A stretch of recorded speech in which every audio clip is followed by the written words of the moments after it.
Populism and the authoritarian temptation. Now, populism doesn't automatically mean we are headed for dictatorship, but there is definitely some overlap. Both populism and authoritarianism love to play the us versus them card. They tell us that the people are united against a common enemy, whether that's the rich, powerful, the elite, the government, or a particular group of people. This kind of thinking can create a breeding ground for authoritarian tendency, which makes it easier for power-hungry leaders to exploit people's frustrations and fears. Here's how things get messy. Disillusionment with democracy. Populist movements often gain steam when people feel like democracy is failing them. They might feel ignored by politicians or believe the system is rigged against them.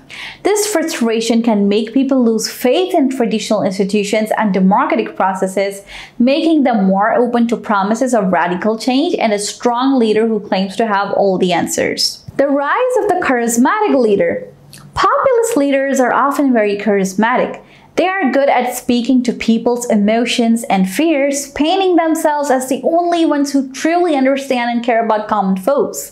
They often use simple, powerful slogans and portray themselves as outsiders fighting against the corrupt establishment.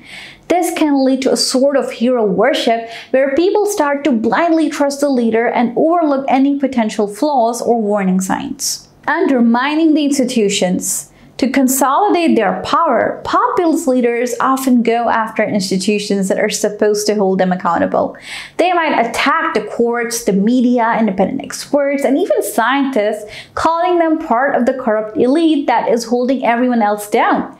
They might also try to stack these institutions with loyalists who will do their bidding.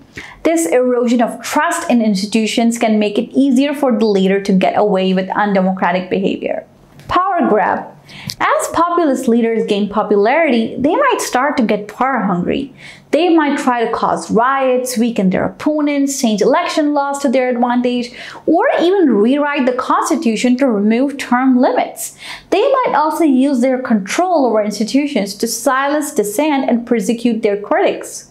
This concentration of power can quickly lead to authoritarianism, where the leader becomes unaccountable and can do whatever they want. History's cautionary tales. We have seen this play out before, and it is definitely something to be careful about. Think about Hitler in Germany, who rose to power in a wave of populist discontent and then established a totalitarian regime. Or more recently, the rise of strongman leaders in places like Hungary, Turkey, and Venezuela who used populist rhetoric to erode democratic norms and consolidate their power. Protecting our democracy.